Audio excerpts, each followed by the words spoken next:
रोनी और जरीना स्क्रूवाला, ये दो नाम, ये अकेले ही चल पड़े थे जानिबे मंजिल, मगर लोग साथ आते गए और कारवां बनता गया।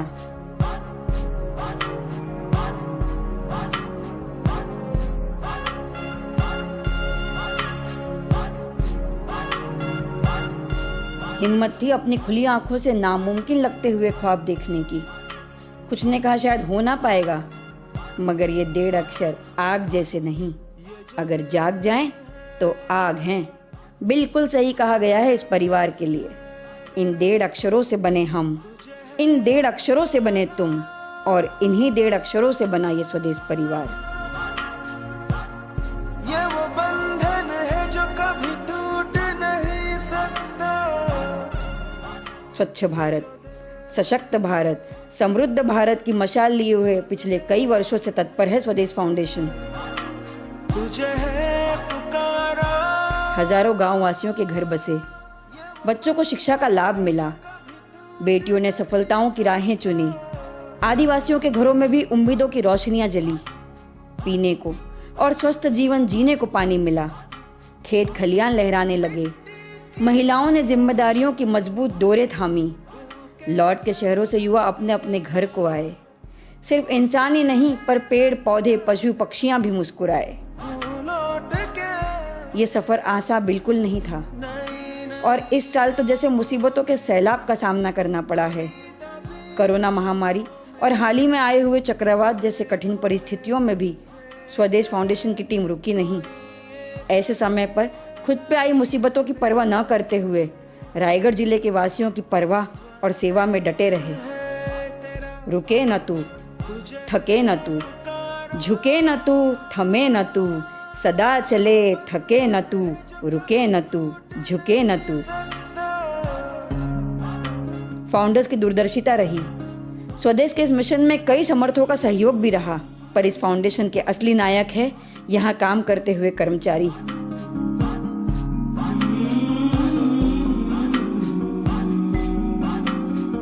स्व से बने देश, स्वदेश आओ मिलके बदले। तुझसे जिंदगी है ये कह रहे सब तो पानियां अब है। Hello and welcome to this very, very special program.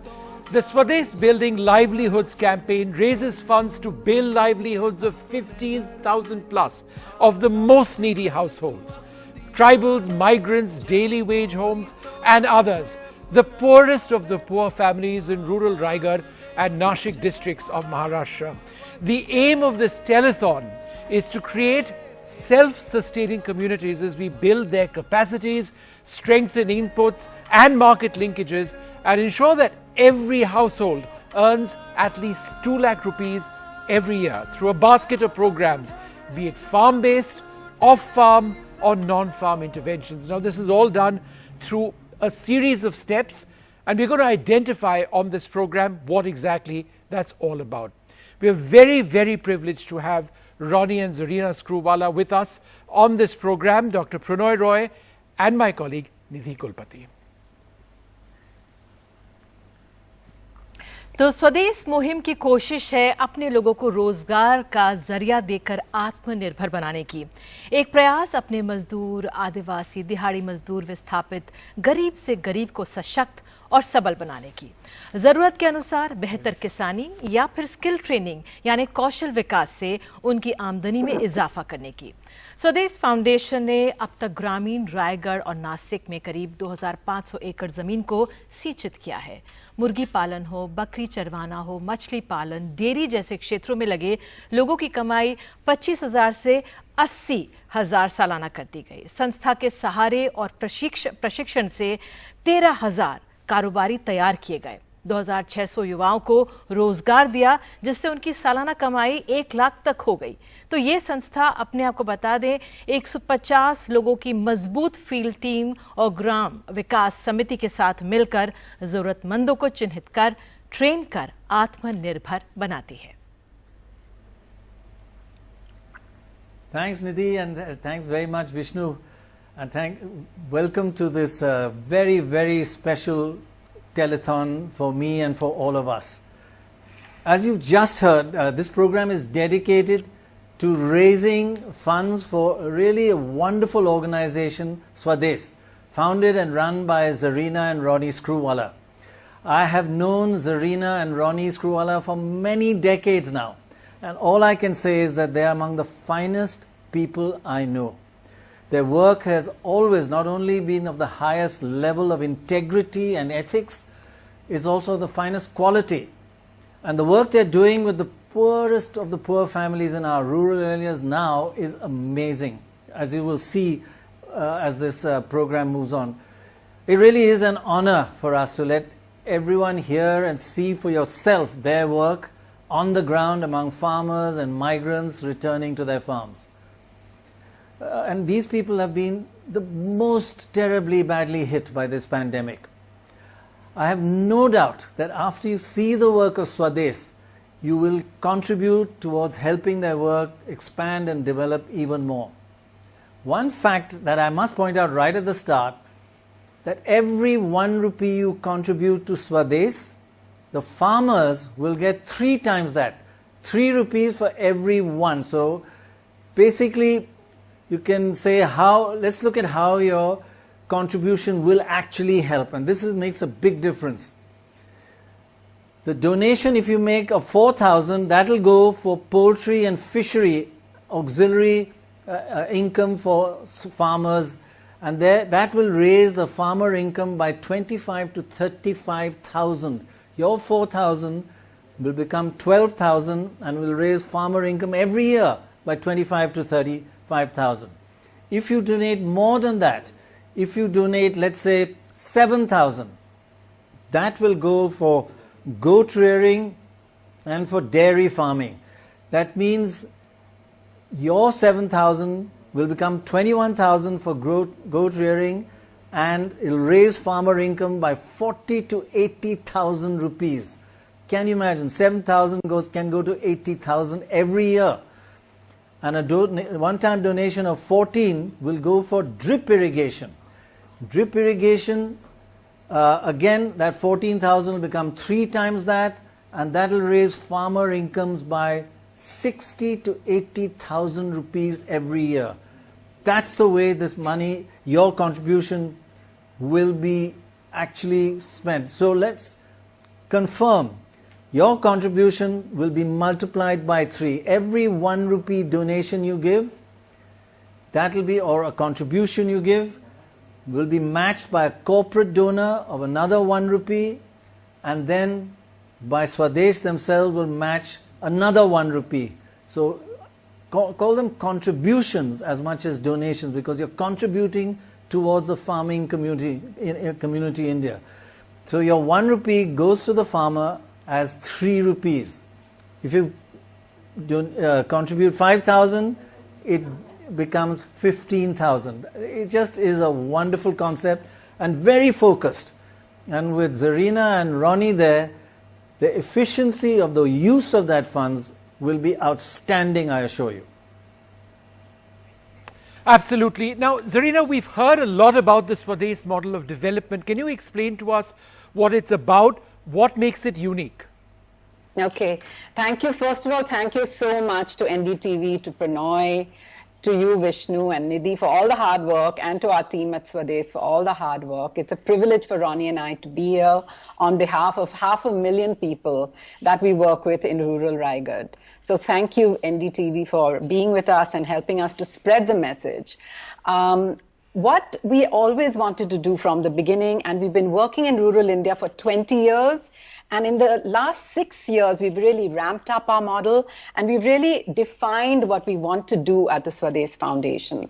We want to create a model of rural development that can lift 1 million people out of poverty every 5 years. And today we reached the halfway mark, the 500,000 mark. We do work with 500,000 people in our rural communities. We believe deeply that poverty is material but also mental, and therefore we believe in rural empowerment through various means, building various institutions, one which we will be talking about as we go along is the village development committees, which we're very proud of, which we built 1,000 in the last 1 year. The other thing about our model that is important to say is, I think Ronnie and I both come from the film background and the media background, and we deeply believe in the collaborative model. Never do something yourself if someone else can do it better. So we work with the government, we work with corporates, we work with other expert NGOs. The other unique thing about us is we take a geographical approach. And within that geography, we have the real magic, which is the holistic model of development. So we're currently working in 2,500 villages, as I said, with half a million people. And the other thing I wanted to say, though we're called the foundation, we are really working at the grassroots. We actually have 1,000 community volunteers, and to add to that, we have 300 full-time staff, out of which 90% work at the grassroots. So we're a grassroots execution foundation. And as I said, the real magic of Swades, the uniqueness of Swades, is our 360-degree model, one of which, and maybe our pinnacle, is livelihoods, which we're discussing today. And I'd like to hand over to Ronnie to really explain this 360-degree approach, if I may. Yeah, I was just going to ask Ronnie, actually. Zarina, that's very interesting. That what you said is just amazing, actually. Two things I'd like to ask Ronnie. Just go into a little more detail about what Zarina just outlined, and that is 360. What exactly does it mean? And also, if you could explain to us, at this time of a pandemic, it must be really, really tough to reach out and do your work. How are you tackling that? Yeah, thanks, Pranay, and thanks for explaining it right in the beginning, the kind of impact that donations can have today on a 3x multiple. And Zarina has given a very clear idea of what we do. I think the aspect of being an execution foundation really means, like anybody else in the social form, I think there's incredible work being going on by many people. But our ability to be right in front allows us to be nimble, allows us. Most of us in the NGO space think this is what the community wants, and we go out to deliver that. We rarely look at what the community may want in return. We got to build their trust. So the 360 degree for us, the basic summation was, it's all interdependent. I can't solve the school problem if I don't solve the water problem. I can't solve empowerment problem if I don't solve the livelihood problem. So while most people have been working in a lot of silos, which is fantastic, we've taken the aspect that unless we can connect water, sanitation, health, education, and livelihood as one go, we're not going to be able to empower people to change their own destiny and to take their own destiny in their own hands to bring about permanent change. The 360-degree model is to bring about permanent change. To your second point on just what's the impact overall for what goes, especially in this COVID time. For the last 5 years, we've been evangelizing about why reverse migration in a country like India is important, because most of the community comes into cramped cities and needs to go back. In the last 5 months, we've had 95,000 people in our community, about a little more than 500,000, that have come back in this very limited time. And it's been a gigantic problem, also a gigantic opportunity.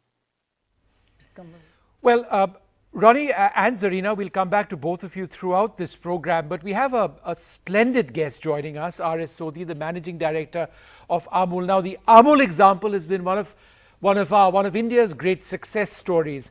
Mr. Sodhi, tell us a little bit about dairy and cooperatives as a means of rural empowerment in your experience. If you talk about dairy or animal husbandry, it is providing jobs to the 100 million rural households. Now, out of that, 80% are landless and marginal. And dairy itself is around $100 billion industry. And out of that, if you talk about organized, is around $30 billion. There's no industry as bigger than, and there's no industry which is providing source of livelihood, that too very stable and remunerative any other industries concerned. And in agriculture, if you see, agriculture contribution to GDP is declining. At the time of independence, used to be half. Today, just 16 to 17%. But it is only animal husbandry which contribution to GDP is growing year after year. It is around 4.5% now. Reason is simple. Now, with more prosperity, more income, we are consuming more and more food which is protein and fat rich. And animal husbandry is providing both protein and fat. And like now, you showed just now that what you are doing, Swades is doing, movement is doing, and you will see the best source of income in India, where you already have got market is animal husbandry, be it dairy, poultry, or fisheries. And if you see the potentiality is immense. Today we have got 135 crore people, which will be 170 crore people by 2050. So market is, so we have got 170 1.70 billion stomach to feed, and that is the market which we have got, and that is the much food we have to grow. And let me tell you, all of us, we know that, during COVID, the one subject, one industry which everybody was talking about, food. Yeah, sir, I just got to say that we've been following Amul ever since it started, Mr. Kurian, and it's one of the most impressive, huge cooperative companies, organizations that have really succeeded. But tell us, in your lessons that you have learned over these years, and how can NGOs also learn? How do cooperatives have to think differently from private companies? Well, I don't think when you are a cooperative or private, you can be business goals or business philosophies or business efficiency will be different. Whether you are cooperative or NGO, firstly, you have to stand on your own feet. You can't be on crutches. You can't work on subsidies. So your model has to be sustainable. Your model has to see you have got the market access. You have to see that the people involved in your model, be it a cooperative or NGO or a private, are able to sustain independently, and they can give their, they can live with dignity. So that is, and today, whether Amul is there or any other cooperative, we are fighting the world's biggest and best corporate or multinationals. And still in India, share of cooperatives are growing because simply business philosophy is different. Cooperatives or farmers, or usually cooperatives is nothing but farmers or producer-owned organizations. So their business philosophy is to buy their raw material at as high price as possible and sell their finished product at such affordable prices that masses can buy it, masses can afford it, and it is diagonally opposite than any multinational or corporate. That is why in India, Amul and cooperative is growing. Mr. Sori, I'd really like to welcome you to our Raigad and Nashik districts, actually, and welcome Amul there. We've been challenged and struggling. I think the main part where the community actually feels the need to take on dairy as a livelihood and an income. Part of the challenge, I think, is of course the debt and the loan structure and the EMI structure in this country, and how do we sort of expand and allow more people to look at this. Second, how do you all evangelize your farmers and your community to actually take on this? Because it's a very profitable one. It can really augment income of farmers and households in a massive manner. And third is we've created a chain of multiple entrepreneurs, because every 9 kilometers you need a chilling plant if you really want that milk to stay fresh. Any words of advice for us on that? Well, Ronnie, you're right. Animal husbandry or dairy is the one profession, one industry which landless or marginal farm karo. Cultivation, you should have land. But they are lucky that you are not, vulnerable to the cultivation. We don't know prices are so going up and down. And with 2 cows or buffalo, any farmer or 3, you can earn sitting in your village, just backside your home. In the housewife, ladies can do it. You can earn 3,000 to 4,000 rupees per animal. So if you got 3, you can earn 10,000 to 11,000 rupees per month sitting at home. Reason is simple, that here you have got the market access. And coming about the potential, let me tell you, 1 lakh liter Just milk. my honor level If can be you, a little higher, will be great. It's still quite. yeah, if 1 lakh liter milk can be given with the organized sector, 6,000 jobs can be generated. 5,000 in the rural India and 1,000 in the whole supply chain. So animal husbandry or dairy, poultry or fishery is one sector which can provide livelihood, especially when you are talking to migrant labor or the people in the areas where you are talking. Fantastic to hear all of those suggestions, and thank you, sir, very much for joining us. We're also inspired by the story of Amul. Thank you so much indeed. We're joined now by Surendra Rosha, the CEO of HSBC. Thanks, sir, very much for being with us. Tell us a little bit about your partnership with Swades. Good evening. Thank you for having me. We started a partnership with Swades about 5 years back with a program called HSBC Skills for Life, which was a 5-year skilling program. And through that process, we've worked with 30,000 youth across 10 sectors. 21,000 of them now have jobs. From there, our partnership evolved to water and sanitation, and we worked with them on what we call Vatsan collaboration, which is now in its 4th year, and we believe has impacted over 100,000 lives, providing sanitation to 9,000 families, 50 schools, and over 19,000 children now studying in a clean and conducive environment. The reason I'm using these numbers is because Swades gave us scale. You know, they were able to allow us to scale up the impact of our contribution, and they were able to show us outcomes that were significant in the process, both in skilling and water and sanitation. Recently, we worked with them as part of the COVID support program in Raigad with various government hospitals. But really, as we enter the recovery phase from COVID, we wish Swades and the very best for the Building Livelihoods program. This is really a critical program, and I would encourage everybody to join it and be part of it with Swades. Surendra Rosha, thanks so much for joining us. It's great to have you. HSBC itself does a lot of its own CSR initiatives. So how does your CSR and your goals combine in partnership or in line with Swades? Thanks, Dr. Roy. But you know, we wouldn't have been able to do it without Swades. I mean, from our perspective, we bring an element to the process, which is perhaps the money or the CSR budget, if I could call it that. The real execution and the outcomes are with Ronnie and Zarina's team. Right.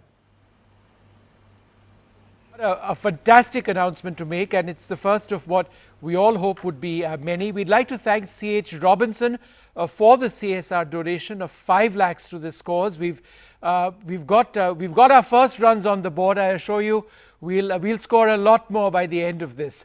But at this stage, I'd like to welcome Suresh Prabhu, the former Minister of Commerce and Industry, and somebody who's been following these developments very, very closely in parts of Maharashtra. Sir, rural India seems to be particularly badly hit. First the pandemic, then the lockdown. There's been a loss of jobs, rising debts, rising cases of corona. What can be done to ensure that our villages can battle and survive this?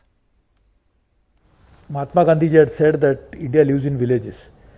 So if you develop villages, India will get developed. And that is subsequently Narendra Modi, as a Prime Minister of India, has been really trying to make this rural development as a priority area. The skill development program will greatly help in creating local opportunities for the local youth and the local women and the local farmers. So therefore, not just cities, which have been a prime attraction for people to migrate there, but now the rural areas will be the real growth center for the country. Because of so many programs that have been initiated, thanks to Prime Minister Narendra Modi, I think we can see a great amount of opportunities for the rural youth in rural areas. So I think training will be a key component. Market linkages will be a key component. Making model work. I will share with you an experience. As Commerce Industry Minister, we have started working on district-led growth. We selected 6 districts, and therefore if district grows, the country will grow. So we are now trying to reverse the growth paradigm by making district grow first. Obviously that will be captured in the national growth, then hoping that national growth will percolate down to the district. So this is a very new paradigm and we have already started working on it.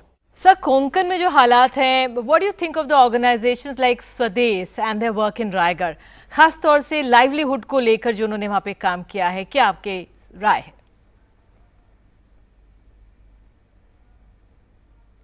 As I told you, the non-governmental organization will play a very key role. And my personal experience, because we have been running this Manav Sadhan Vikas Samstha and NGO for the last 25 years, and we have seen the results on the ground, and we are very encouraged by the fact that when you actually start putting the holistic development model, which we have been promoting, obviously that is something which people like it. So I am sure Swades and others can work together and make sure that we can actually develop together a most sustainable livelihoods, most sustainable development model, most sustainable societies, and obviously therefore most sustainable possibilities for the future. बहुत बहुत धन्यवाद sir जुड़ने के लिए, समय निकालने के लिए और जुड़ने के लिए इस मुहिम के साथ. In fact, Nidhi, what was interesting that right at the end he mentioned about the possibility of working with Swades. Now, Zarina, tell us, do you have any collaborations with the government? Is it actually something that you are thinking of? Yes, we do actually have several collaborations and MOUs with the government. Actually, without the government, you really cannot achieve scale.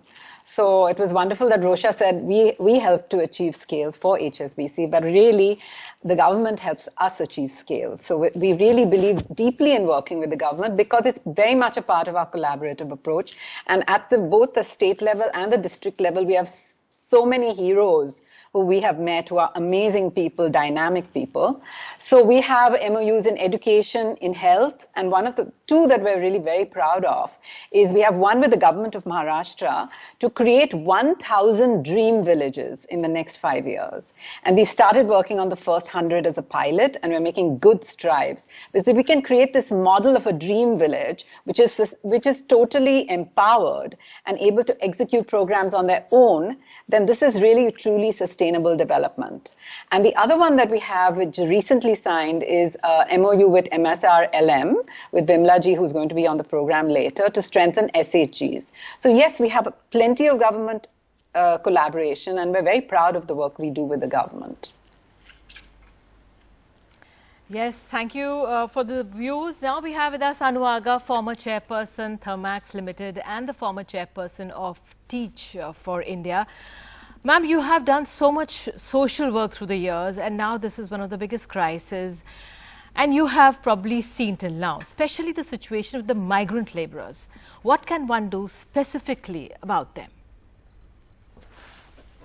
We've all become aware of the problems they face, and this invisible group came to light thanks to COVID. And in a small way, some of us, along with an NGO called Dasra, that's a few corporates, a few NGOs, are getting together to find ways in which, when they come back, how can we make their lives a little better? How can industry follow at least the legal requirements, if not beyond? So we are creating model business houses who will show what needs to be done. And there are such basic things. We need to have some things done by the government. For example, they cannot vote if they're out of their state. And because they can't vote, the politicians couldn't care about them. Anu Aga, you have done so much work in your life, social work. In fact, you got a Padma Shri for it. So it's just wonderful to hear your experience in this area. And I think one of the key things that Swades is doing, and which you also alluded to, is not just a one-time handout to people, but providing them finding work, and not just farm work, other kinds of work, so their lives are sustainable in the long run, right? Even outside urban areas. Swades is doing that in a unique 360 approach for poverty alleviation. And they started this work way before COVID was there. They did this by creating 1,000 village development committees and truly empowering the community to take change, to sort of take on change. Yes, yes. And take charge of their own lives. Anu ji, बहुत-बहुत शुक्रिया हमारे साथ जुड़ने के लिए. We heard Ms. Saga make a reference to the Village Development Committee, Ronnie. Tell us what you are doing to enable them to solve their own problems in the villages. You know, when we scaled up about 4 or 5 years, one of our key learning lessons was, as entrepreneurs and as first-generation entrepreneurs, we set our own targets, but the villages don't necessarily need to match our targets. So we figured out that there was a push from us versus rather a pull. And in rural India, if you really want people to participate, the pull element has to come in. So I think in the last 2 years, really, we've evolved that we need to create these village development committees that own and create their own demand in all aspects, whether it is water connections or whether it is sanitation, whether it is education or health. The village development committee is our vehicle to create the demand. It's our vehicle for them to own it. And it's a vehicle to empower and exit as we go forward. So it is really the bedrock. And I think that's a model, if people can follow around India, it's going to be incredibly rejuvenating to actually create impact. That village development committee is the core of it. And we have a right mix between women and men, active age group, demographic mix on that. And that takes it to the completely next level. So it's something that took us some learning to do, but now I think it's in a good place. Absolutely. Village development committees, being at the center of everything that you do. James Crabtree, the former Mumbai bureau chief of the Financial Times, joins us. He's currently the associate professor of practice at the Lee Kuan Yew School of Public Policy at the National University of Singapore. Thanks very much for being with us. Now, you've seen the work of Swades. You've traveled to take a look at what they do. What was that experience like for you?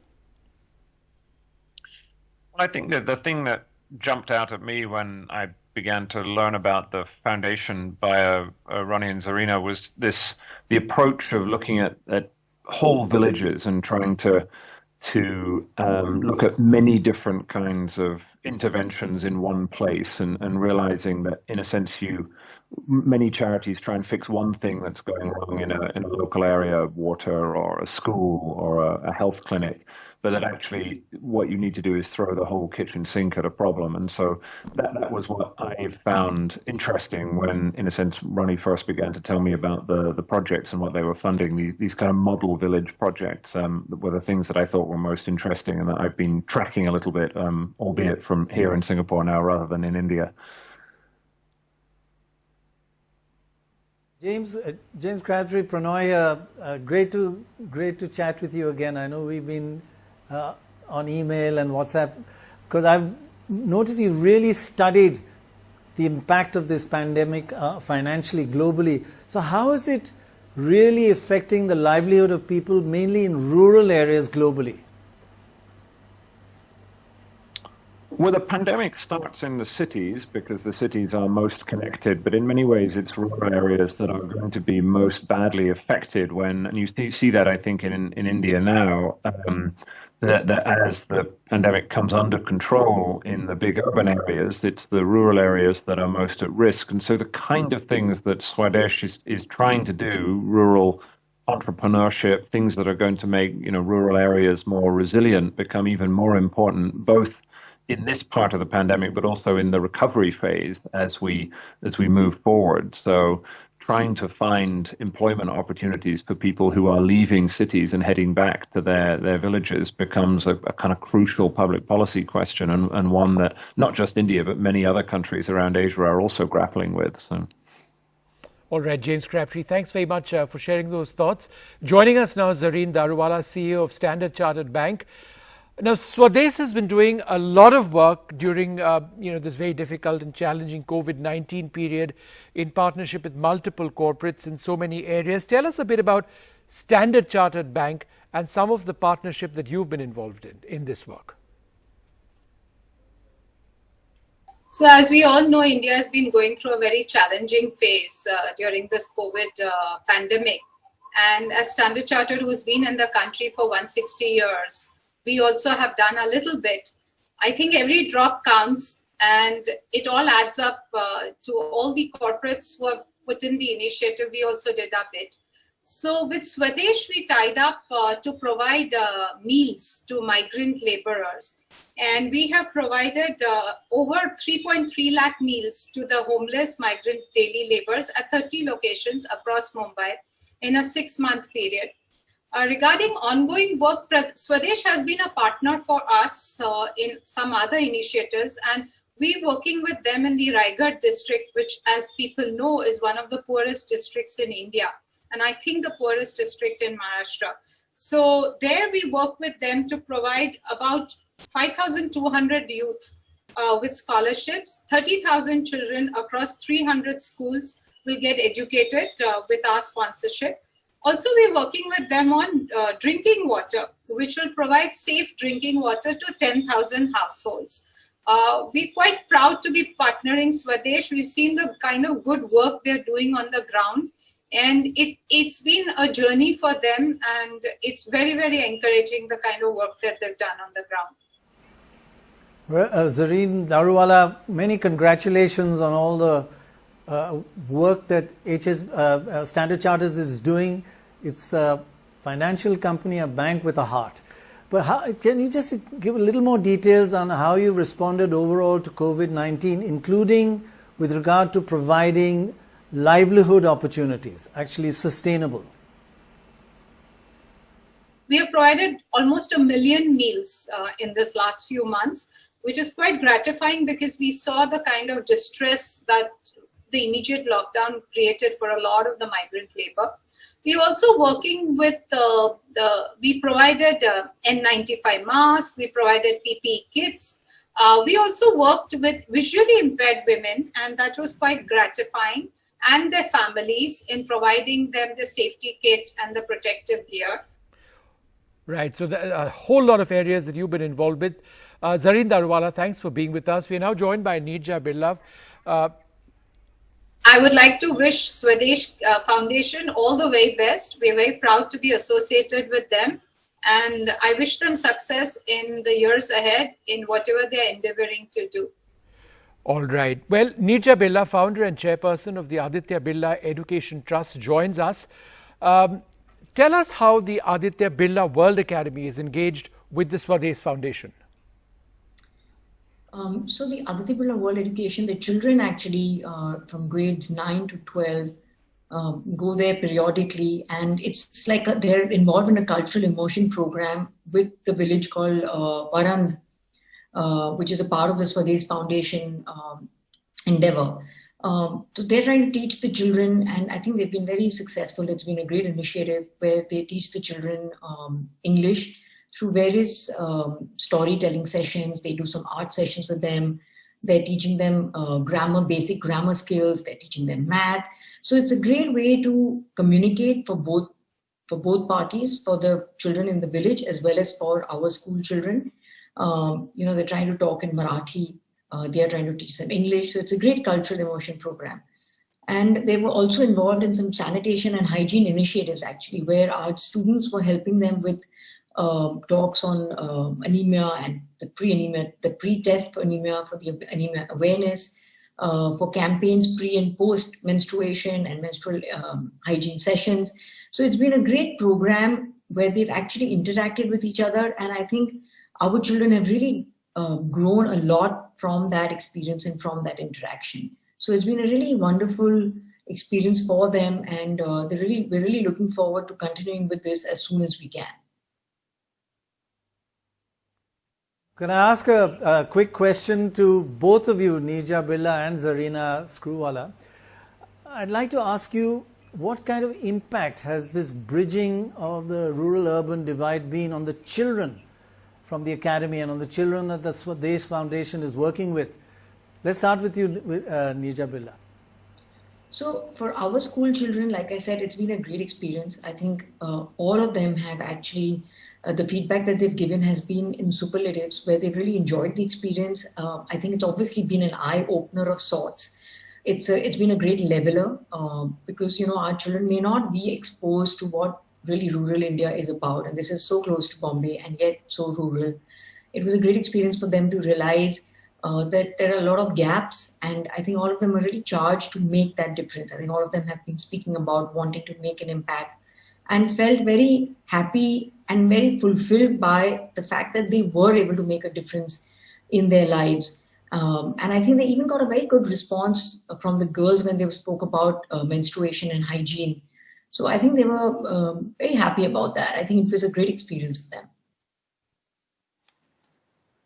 Yes, so I think, Nija, I totally agree with you. And when we had come to the school to share experiences with the children, and one of the things that they said in your school, the children of your school, is that, we thought we would come to teach, but actually we learnt a lot from the children in the rural communities, and that was very touching. And both communities, the one thing that I got is we're not so different. We're actually the same. I mean, we have certain different problems, we have certain different life, but actually we're the same. And that came from both sets of children. And I found that exactly what we try to do, which is to connect people, to show people that wherever you are, being a human being is being a human being.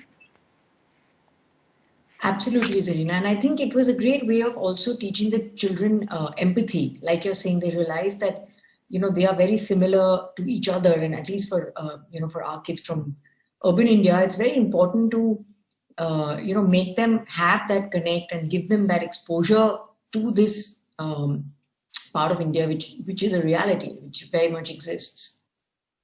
नीजा, बहुत बहुत धन्यवाद, और खास तौर से बच्चों के बारे में सोचने के लिए जो त्रासदी से खुद गुजर रहे हैं। बहुत बहुत शुक्रिया जुड़ने के लिए इस कार्यक्रम में। और अब हमारे साथ बेहद खास मेहमान हैं निधि चौधरी, डिस्ट्रिक्ट कलेक्टर रायगढ़। मैं आपसे ये पूछना चाहूँगी कि रायगढ़ ने बहुत मुश्किल हालात देखे हैं, लॉकडाउन को लेकर, कोरोना निसर्ग को लेकर। अब जिस तरह की स्थितियां हैं, the livelihoods of the daily wage earners, the migrant labourers has been affected. Now at this point, how are Swadesh and the district administration collaborating in helping the people of Raigad? Swadesh has been working in this district for past many years.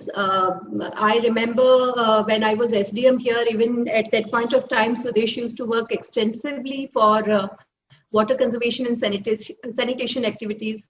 It has worked towards building toilets under Swachh Bharat Abhiyan. And later, Swadesh focused more on livelihood building in 7 blocks of Raigad district, in which tribal population is mostly located. And of late, even during lockdown, as I told, that we allowed civil society organization to work towards livelihood promotion, and Swadesh was one of the good civil society organization working in our district, which worked towards promotion of self-help groups, gottery, dairy, skill building activities for tribals. And it has collaborated with us in COVID management also. Swadesh has basically given support in way of giving us PPE kits and ventilators and other medical equipments for the frontline workers and also government hospitals. So it has been a very close collaboration with Swadesh as far as COVID-19 crisis goes. And now, of course, we have this campaign, Swadesh Building Livelihoods, to support further support in your district. It's just fantastic that they've been able to work with you in this manner. Raigad has a big tribal population, and many of these tribals migrated out of district, and this migration affects tribal children in a big way, and this results into malnutrition and hampering of their education and future growth also. And this initiative of Swadesh Building Livelihoods can, as I'm being told that it is going to cater to 15,000 families to rebuild their lives and to seek self-employment. This is a very good initiative. I would like to appeal to all citizens to generously contribute towards this Swadesh Building Livelihoods campaign of NDTV and Swadesh. बहुत बहुत धन्यवाद, और उम्मीद करते हैं कि हम fund इकट्ठा करें कि रायगढ़ के लोगों की मदद हो। Meanwhile, there's another donation coming at this point. An anonymous corporate donor has just contributed 9 lakh to the Swades Building Livelihoods campaign. धन्यवाद।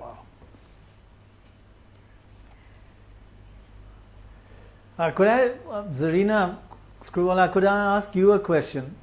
That's great news. The donations are coming in, or the contributions, and everything's going to be multiplied by 3, as we said at the start. But I just wanted to know that what has Swades's response been to the twin disasters to strike this region that you're working on, a really poor region anyway, and now it's the pandemic compounded by the cyclone. Has the Swades goal of providing an annual income, that sustainable livelihood, has that been thrown off track for the last 6 months, or are you on track? So, Pranoy, it's a really good question, and I'm really proud to say, of course, we've faced tremendous difficulties. And in the beginning, we were, COVID came and we really didn't know how to respond because it's such a deadly disease. But within 2 weeks, Pranoy, we got volunteers from from the Swades Foundation, our boys and our ladies, and we asked, would you care to go into the field and work despite COVID? And we got, I can't exactly remember how many volunteers, but I think it was about 60 volunteers. And they actually started working with the village development committees to do multiple things. The first thing they needed to do was distribute food, because the daily wage of our tribals that Nidhi was just speaking about had gone. It was over. They had no money, they had no food. And so the first task was to really feed people. So we did that. And in Bombay also we did a lot of work, but I'm not going to get into that. I think we'll focus on rural. We gave, as Nidhi said, a lot of stuff for health that was needed immediately as relief. But what I'm really proud of is when it comes to livelihoods, really, Pranoy, the work never stopped. We delivered 90,000 saplings, we delivered goats, we delivered poultry in the COVID period, okay? And we're continuing to do it. We completed our water projects. Huge number of water projects during COVID. We completed our toilets during COVID. However, yes, a lot of things, Nisarg actually destroyed a lot of the work that we did. And now we have to work that much harder to rebuild, because a lot of our orchards were totally damaged. Some of the many, many thousands of trees totally damaged. And that is a huge program, our orchard program. A lot of cattle died, a lot of sheds were broken. So there is a lot of repair work. And one of the reasons we're really doing this today is to appeal to people to please help us to restore livelihoods. Absolutely. Ronnie, you were facing Nisarg and lockdown and COVID. How did you manage the communication and resource management at that time? I think digital has taught us a lot. First, I think, is the spirit. The spirit was that we needed this is the time when we needed our community to act even more.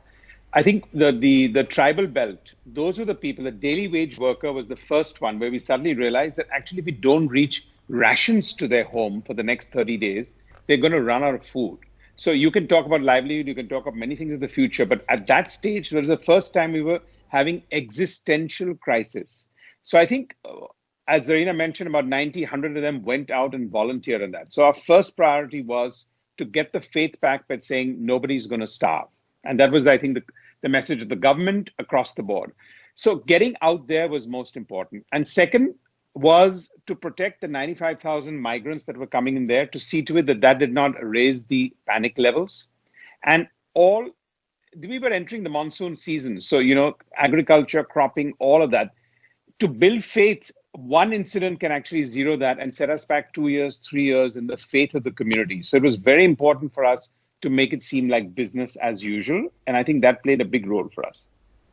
Well, joining us now, Dr. R. Mashelkar, the former Director General of the Council for Scientific and Industrial Research and a member of the Advisory Board of the Swades Foundation. I just wanted to, bring across Mr.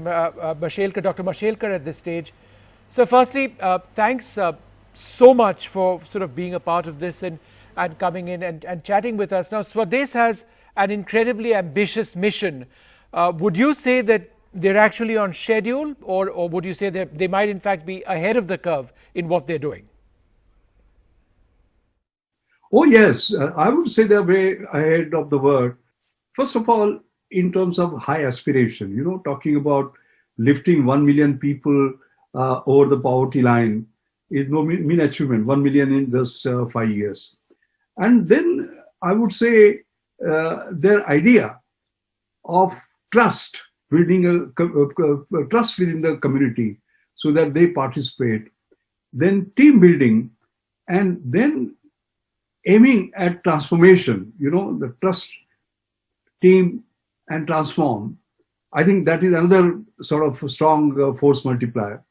And they do it with speed, attain scale, and do it sustainability. So I would say that is why they are ahead of the curve. And see, many things that we now talk about, they have done already. For example, on 15 August 2019, our Honorable Prime Minister talked about Har Nal Se Jal, all right, in terms of water. But if you see, they have already done it several years ago in terms of ensuring that every household gets 200 litre of water. We talk about reverse migration. I think the way they actively created reverse migration from Mumbai to those areas in Raigad, I think is absolutely incredible. So I think in all this, I would say they are way ahead of the curve. Dr. Mashelkar, it's wonderful to see you involved in all this. Just give us a little bit of a background. What connected you personally to Swades? Well, both Rani and Zarina have been kind of iconic figures for me. I've followed them from the UTV days. What I like is they have this innovation up here, passion in the belly, and compassion in the heart. Innovation, compassion, and passion. That is incredible. The other thing that attracts me is like this. I myself was born in a very poor family. I walked barefoot until I was 12. I studied under street lights. And the importance of help that I got, the scholarship that I got, just 6 rupees per month, is why I'm here sort of talking to you. And what Ronnie and Zarina are trying to do is to lift such Mashelkars out of sheer poverty and give them a chance in their life. That's what connects me. Dr. Mashelkar, thank you so much for such inspiring words. And now we have Manika Batra, Rajiv Gandhi Khel Ratna Awardee, table tennis mein mila hai inko. So Manika, I'd like to ask you, as we try and get back to this new normal, so many workers have gone back to their villages and town. उनकी जो समस्याएं हैं बहुत हम सबके सामने हैं. So क्या राय, क्या सोच, what are your thoughts for them? The first and foremost thing that I want all of us to focus on is our own health. Health is not merely wealth. It is far, far more precious than wealth. We should all adopt a healthy lifestyle. And while we take care of our own health, we must also preserve our sensitivity towards the underprivileged sections of our society. Any kind of crisis hits these sections the hardest. If we are good to them, we are best to ourselves, I feel. Like for example, my sports center where I train in Pune has been training street children in table tennis for last 3 years, which is, I feel outstanding. Of course, now the training is halted due to this lockdown, but if we all care for those underprivileged sections in our own different ways, it actually helps us more than it helps them, I feel, because it gives us joy, satisfactions when we help them, when we provide those basic needs to them. So yeah, I feel very happy when I do all these things. बिल्कुल, बहुत अच्छा लगा सुनकर कि किस तरह से आपने बच्चों को सिखाया table tennis. You're such an inspiration yourself, a sports star, and people look up to you. अगर आप एक चीज लोगों से कुछ कहना चाहेंगी कि वो करें, वो क्या होगा? This is really a big calamity, of course, but there is an opportunity in every calamity. I think that the government and private companies should seize this opportunity and create employment, generating infrastructure in small and medium towns. CSR funds and LED funds of lawmakers can be used for this. Emphasis should be on imparting skills and knowledge and not just giving aid. This will empower people to find employment in their own towns. Migration to megacities will become much less necessary. Population density in megacities will decrease, and so infections will also decrease. I know this is a long-term solution, but as they say, this may be a very long way, but if it is the only way, trust me, then it is actually the shortest way. All right, Manika, thanks so much for being with us. Well, we've got some fantastic news, absolutely fantastic news coming in. Sony Pictures Networks India has just contributed 98 lakh rupees. This is their donation for continued COVID relief work. Thank you so much for your generosity. That's absolutely fantastic.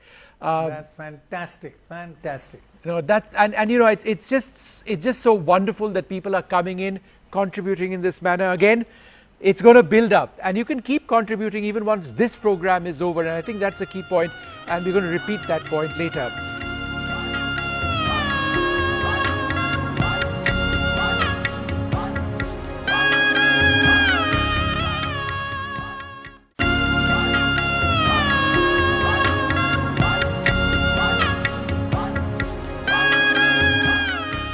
But joining us now, Mohammad Yunus, the founder of Grameen Bank in Bangladesh, a Nobel laureate, a Magsaysay awardee, and somebody who's inspired millions around the world, not least of all in rural Bangladesh. Sir, it's an honor to be speaking to you.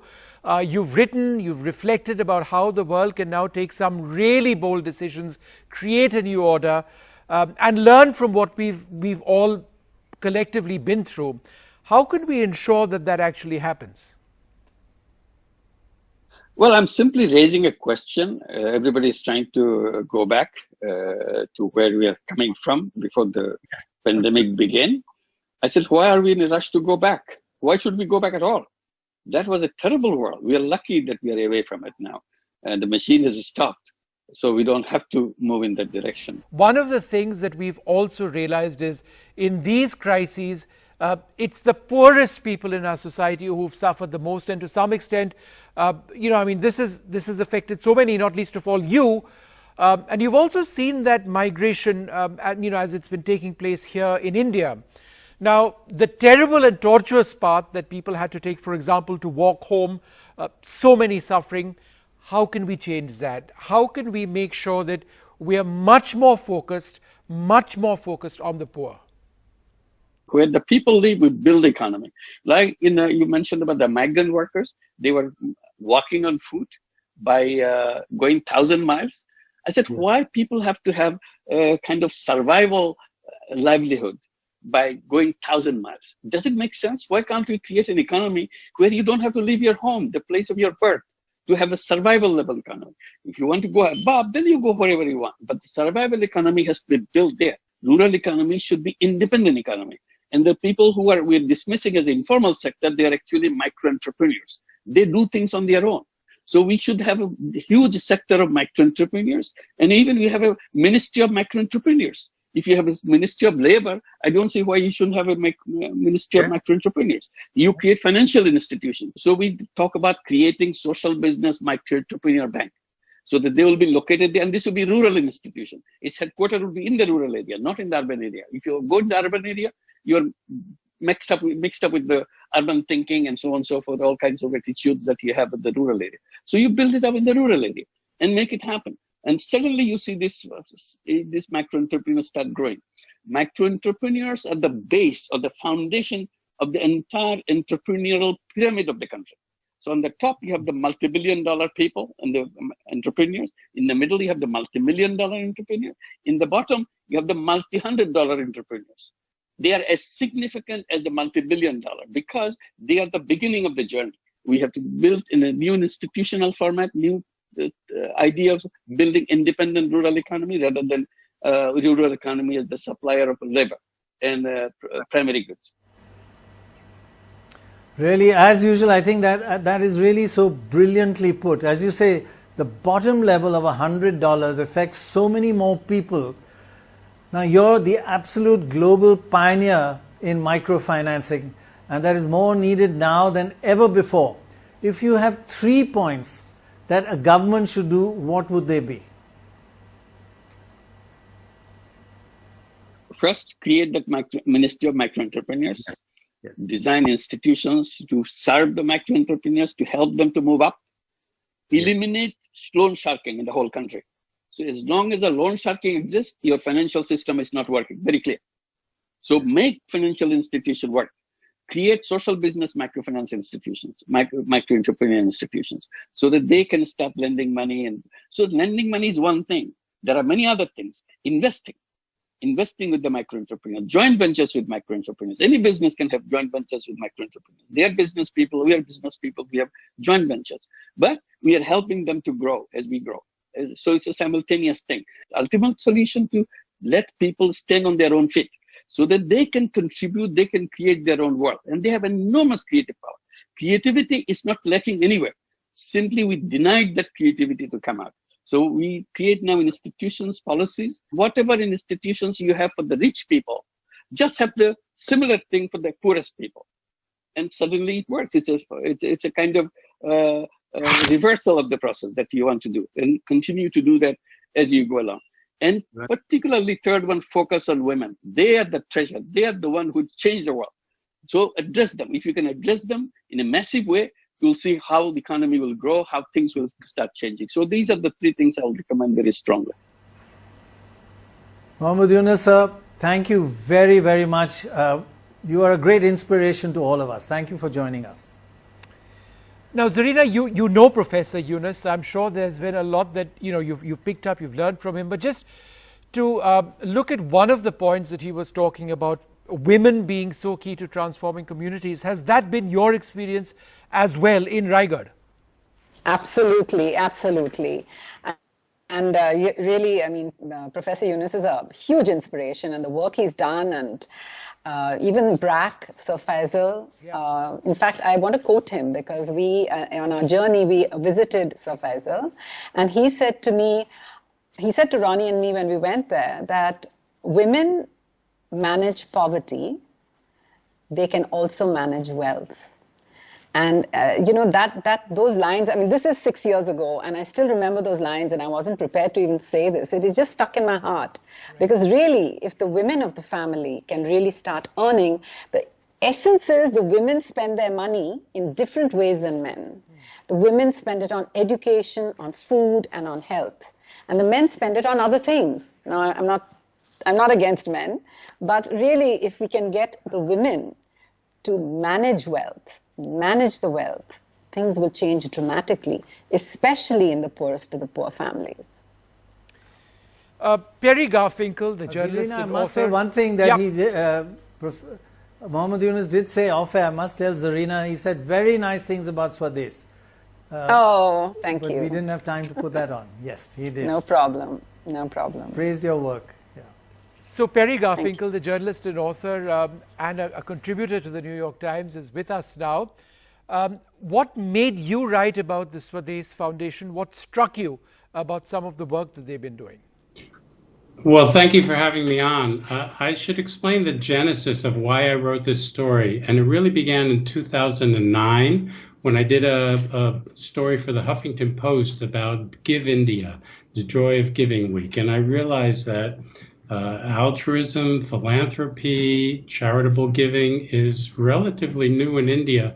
And I was looking for somebody to show leadership. And just about the same time, a couple of years later, that is, Ronnie Screwvala found me, and he invited me to come look at his project in the villages south of Mumbai.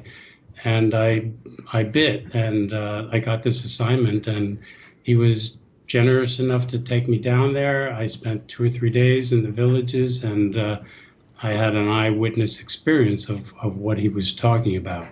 If I could ask Perry Garfinkel, could I just ask you this, Pranoy here, just give us a few details of what your experience was like in Raigad, extremely poor area, and of the work that Swades does there. And Ronnie, feel free to jump in whenever you'd like to tell us of your experience of having Perry there.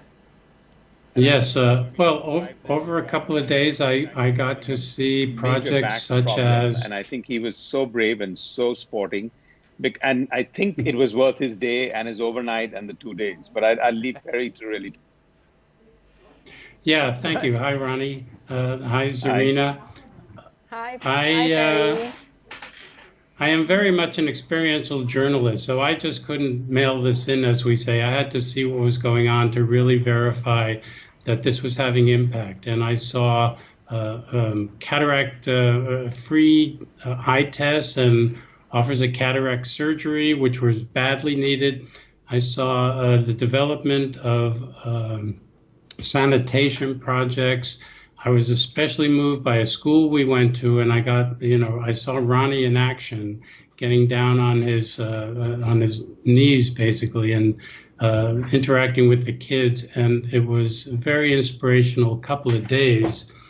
I left both inspired and, I have to say, somewhat daunted by the project and what it could achieve. The other day, the organization sent me some updates on numbers I had used in the New York Times, and Ronnie uses the word scale a lot, and I see how dramatically this project has scaled up in just 3.5 years. There is one figure, though, and the Scruvalas will corroborate this, that you cannot really quantify, but it may be the most important element, which is aspiration. Showing people in these villages that there is a way up is difficult because from where they're coming, they don't see an up. And the most important thing I think this project offers is hope, and that's hard to quantify. Perry, thank you so much for such kind words. Thank you for joining in. And now we have a special message. R. Vimla, CEO of the Maharashtra State Rural Livelihoods Mission. उनका संदेश है, आइए सुनाते हैं आपको. Swades is really similar to us. They have this policy of educate, engage, empower, and also exit, which also is a part of NRLM principles, because we believe that the community has to take care of itself, and ultimately we should exit from the community, and government support should be as less as possible. We will be working together in 2 districts. We have signed an MOU for Raigad and Nashik, and I'm extremely happy about this, because establishing an urban-rural connect is very important, and which is what we are poised to do with Swades. Because already they are working with over 25,000 households now. They have more than 1,700 groups. And with this partnership, I think we will be able to reach out to more than 2 lakh households in the coming years. And by the end of 2023, when NRLM policy is about to exit, we would have reached out to more than 4 lakh households, I think. And this is going to be a really wonderful partnership, not only for Raigad and Nashik, I think for also Maharashtra, because I really truly believe that with Swades, we will not be ek aur ek do, but ek aur ek 11. So looking forward to this partnership. All right, man. Thanks very much for being with us with that message. Joining us now, Vikas Khanna, chef, restaurateur, cookbook writer and humanitarian. Now, during the coronavirus, unemployment, the loss of jobs, so many have been affected. There's a sense of panic, there's a sense of helplessness. And you see a lot of that, don't you? Don't you think it is now more than ever a time to build sustainable livelihoods? In other words, the Swades model is essential now, perhaps more than even in the past. Well, I think not just India. The helplessness has captured the entire planet right now. And, I had one of the most successful catering businesses in New York, and everything was shut off. Everything was shut off. We were opening a new restaurant. Everything was shut off. But I still wanted to believe in the positivity of the moment. And we're still open during this time, a restaurant in Dubai, Elora. I just opened on August 14th. मुझे लगता है कि we will have to have a leadership which is more creative in creating jobs again. We have to reboot the cycle. We have to. And, it's easier to say, of course, when you say that stay positive, things will change, happen. No, we need a certain leadership of people in their fields to be more than ever to be coming out and creating job opportunities. Vikas Khanna, good talking to you again, and I'm still amazed at the work that you're doing, have done and that you're doing. and you are a self-made person yourself. And like Swades focuses on developing skills, you know that more than anybody else. Wouldn't you agree how important developing a skill is? Absolutely, but you know, in the last few years, we've hired more chefs who don't come from cooking colleges. But one thing which is amazing about educational systems, of systematic educational system, is also because it gives you discipline.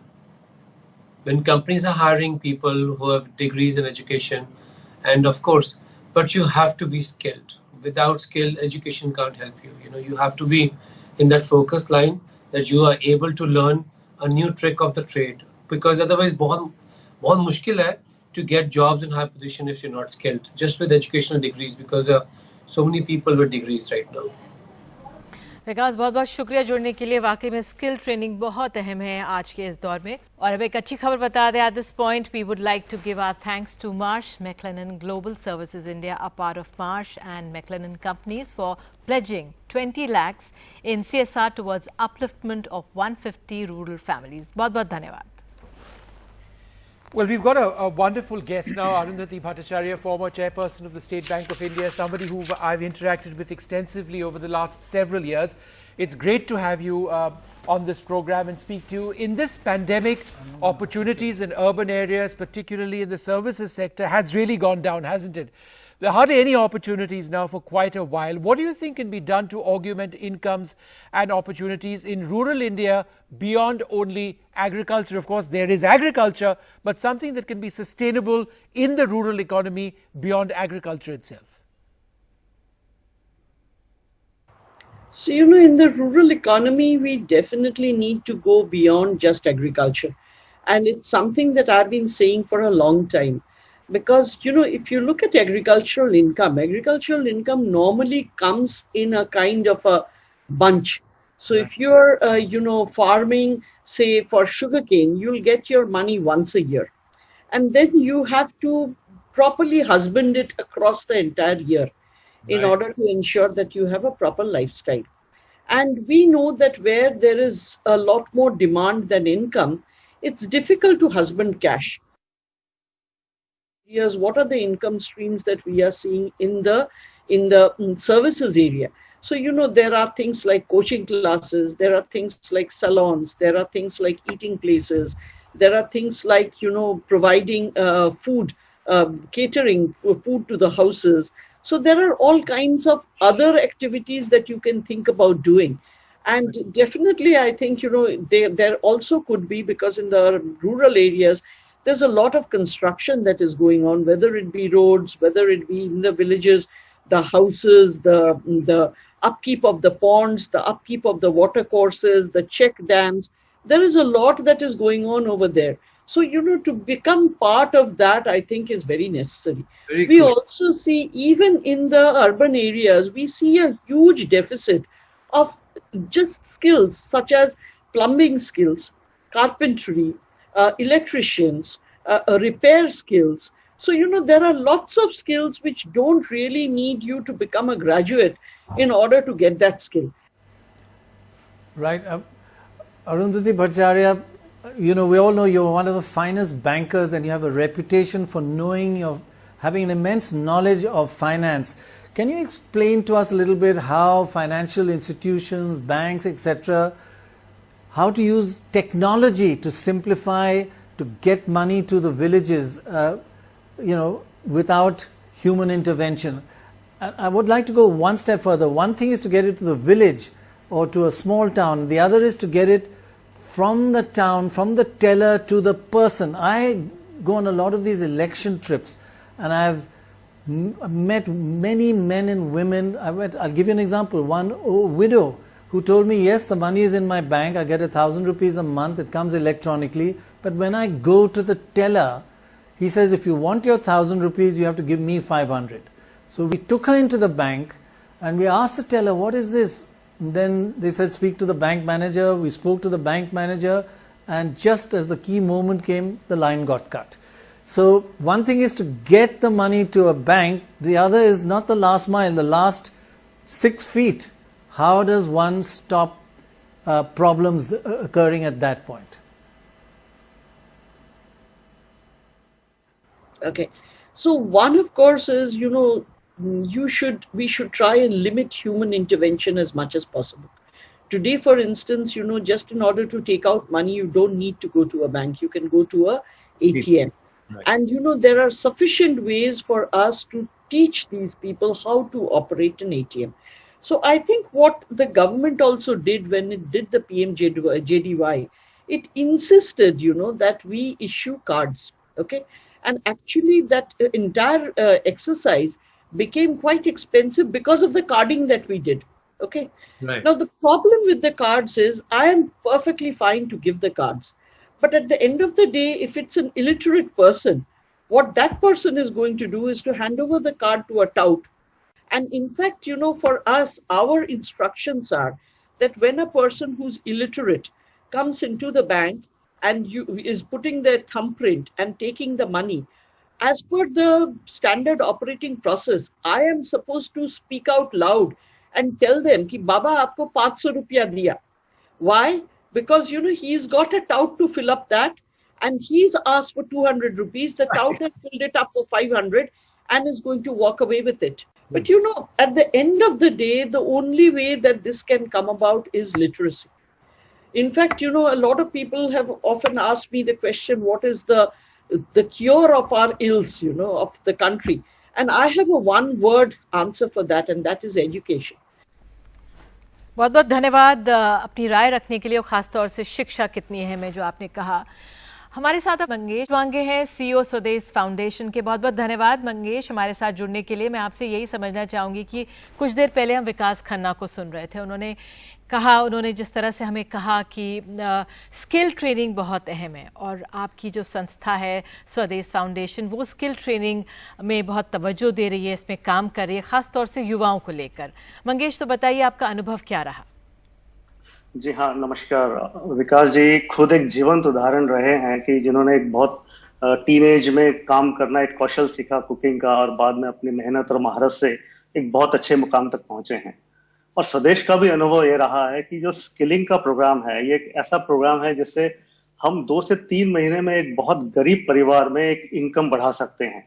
जो 18, 17, 19, 20 साल के बच्चे हैं, उनको अगर skill council of India का हम training certification करते हैं और उनको हम बाद में प्लेस करते हैं, तो 1 साल के अंदर जो घर सालाना 50,000, लाख, 1.5 लाख की इनकम पे था, एक ऐसे किशोर और वयस्क बच्चे को जॉब मिले, एक लड़की को जॉब मिले, उससे उनका आर्थिक जो उत्पन्न है 1 से 2 लाख एकदम बढ़ जाता है। तो ये एक बहुत अच्छा हमारा अनुभव रहा है। और खास तौर से हमने एक प्रोसेस ऐसा किया है जो आमतौर पर बाकी स्किलिंग संस्थाओं में हमने देखा है कि चैलेंज है।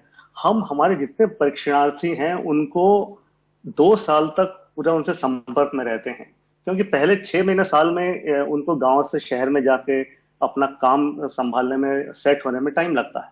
तो हम उनसे 2 साल तक संपर्क में रहते हैं, उनको सॉफ्ट स्किल्स सिखाते हैं और उनकी मदद करते हैं जिससे कि वो, और इस मामले में हमारा जो नंबर्स हैं वो बहुत अच्छे हैं। हमने 3,000 लोगों को अभी तक प्रशिक्षण दिया है, 89% लोगों को उसमें काम मिला है, और 76% ऐसे बच्चे हैं जो 1 साल से ऊपर टिके हुए हैं।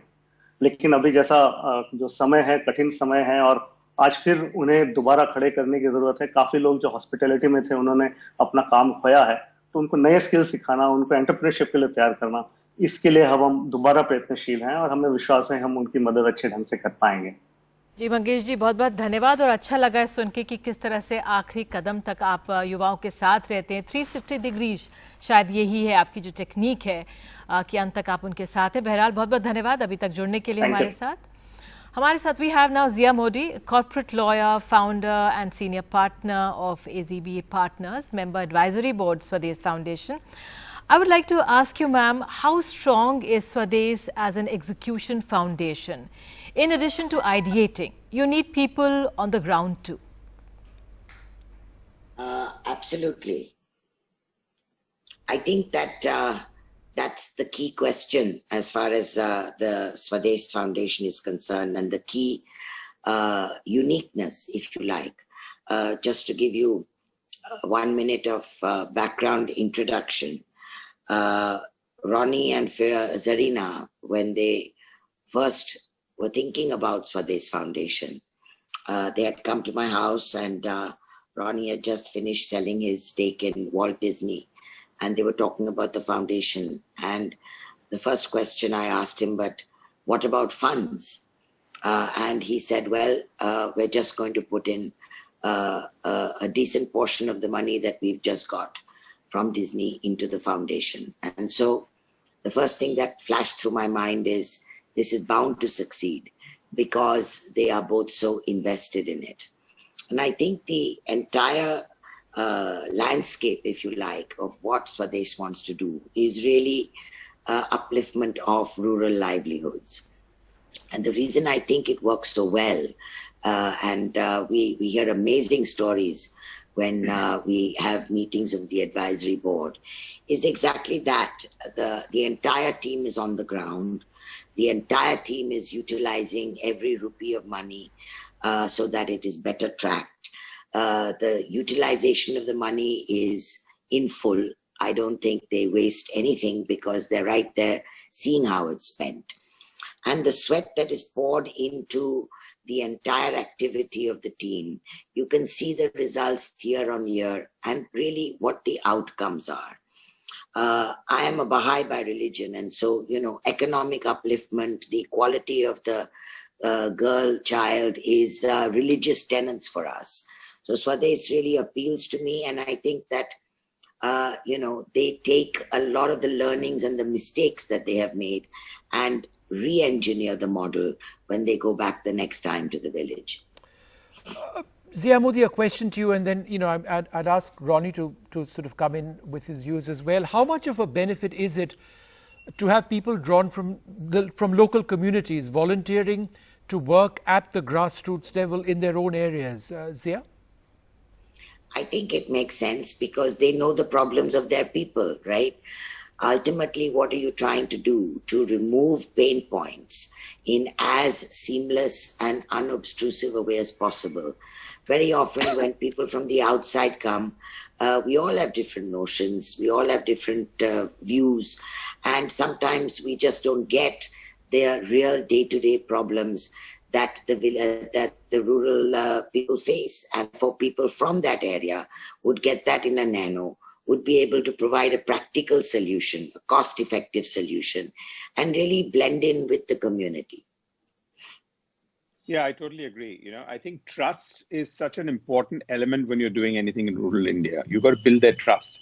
And actually, when we started off also, we started with 30, 40 villages, and then we grew to 2,200 villages. But during that period of time, the best way for us to enter new villages was to take colleagues where we had done some work and who can talk more than what we would talk.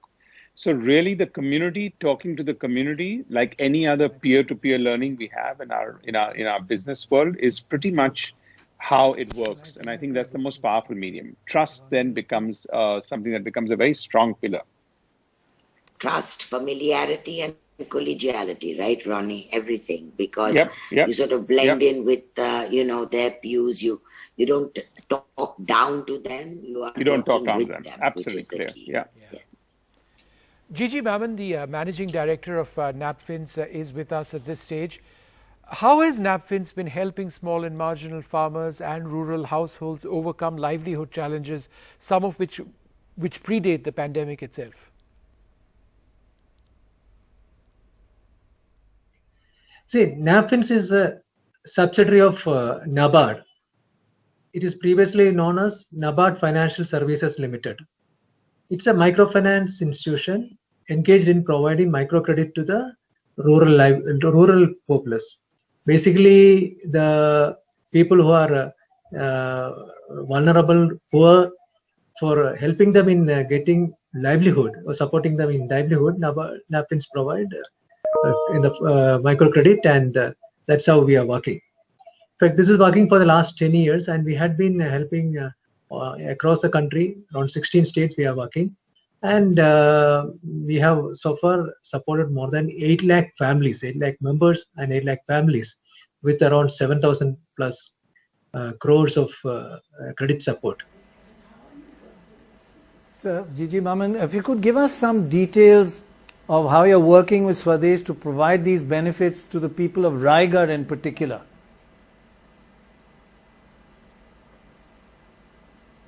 Yeah, as part of the initiative of Swades Foundation in Raigad district, we had associated with them in supporting the livelihood activities of the rural poor, especially the tribal people in the 7 blocks of Raigad district.